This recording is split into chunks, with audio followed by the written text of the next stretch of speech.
Episode 802. Bro, that was awesome.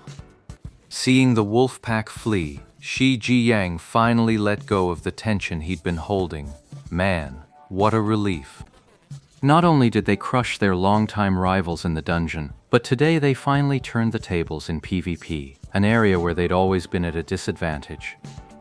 Though this advantage might be a fleeting bloom that fades once Invincible Most Handsome is gone, today at least was a day worth remembering. Was there a single person left in the entire raid who still had any complaints about Invincible Most Handsome? Everyone was singing their praises. Told you, PK's my specialty. Invincible Most Handsome said. Everyone nodded in agreement. Well, if there's nothing else, let's call it a day here. Invincible Most Handsome said, also preparing to make his exit. Then Shi Jiyang spoke. Hey, with skills like yours, you'll be in the elite raid squad before you know it. Don't forget about our little team, though. That won't happen. Invincible Under Heaven cracked a smile. The players of Joyful Sheep Guild all came to friend request Invincible Most Handsome, and finally parted with reluctant farewells. 100-player dungeon was a time sink, and Yi Shu, who hadn't pulled an all-nighter in a while, found himself grinding well past midnight. Chen Guo and Tang Ru had already turned in for the night. She was still curious about why Ye Shu had infiltrated Tyrannical Ambition, but since they were still in the middle of running the dungeon, she didn't feel much like watching. His skill wasn't top tier either, but back in the day he'd been part of the Jia Wang headquarters crew, running dungeon progression far ahead of Shi Jiyang and his lot. In Chen Guo's eyes, these players didn't even measure up. After saying goodbye to the Joyful Sheep Clan players, Ye Shu logged off the game to get some rest. The players of the Joyful Sheep Guild, however, were clearly planning to pull an all-nighter. Even now, no one had dispersed, and their conversations were all centered on that skilled knight. The main topic of discussion was just how skilled this guy really was. I can't tell. All I know is, I couldn't catch up to him even if I rode a horse. The team's MT, Seven Leaf Flower, the knight everyone had pegged as a top-tier player, was the one who answered. I ran with the guild's main raid once. I'd say his skill is on par with our branch's top knight, Fei Yang. Shi Jiyang said as much. That's the MT from Elite Squad 1. They're that strong. Someone in the party exclaimed in awe. This Fei Yang, hailed as the top knight of their fourth branch, was already a legend among the guild players. Maybe even stronger. Shi Jiyang said.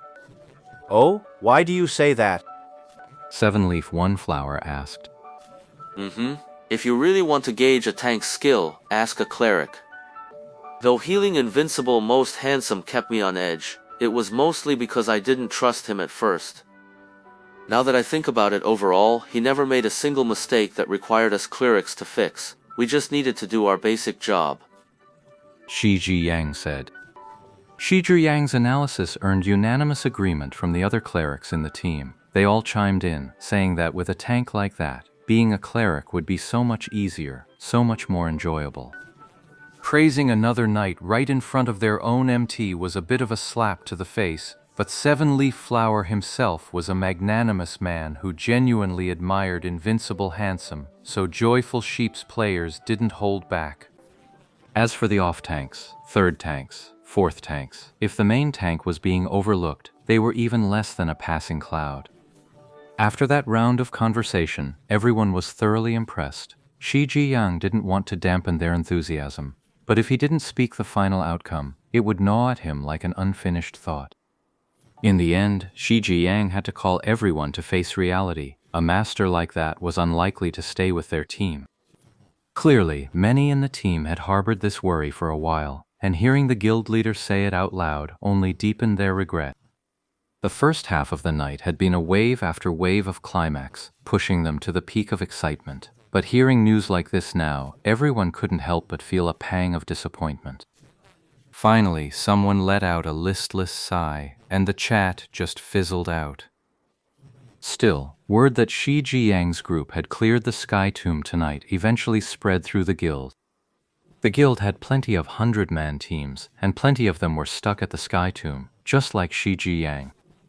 Competition between the 4th and 5th guilds was fierce, but even within the same guild, unity and goodwill were far from guaranteed.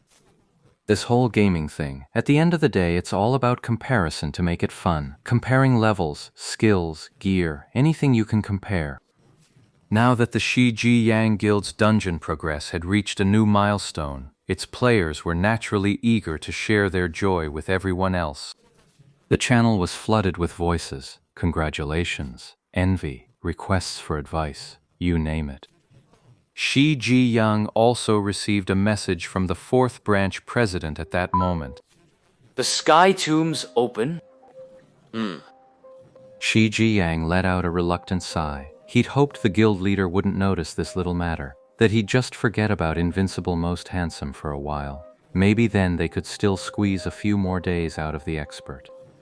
Unfortunately, clearing a dungeon counted as a major event, so the guild leader spotted it immediately and came straight over to ask.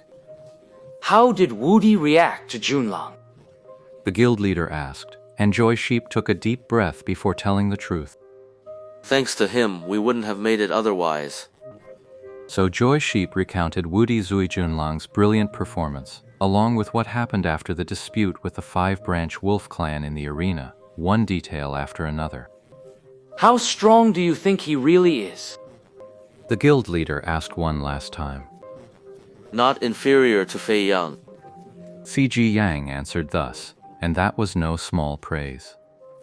Fei Yang was the top knight of the 4th branch, and as for the 4th branch of tyrannical ambition, even across the heavenly domain, it was considered a top-tier powerful guild, far beyond what any player-run guild could match.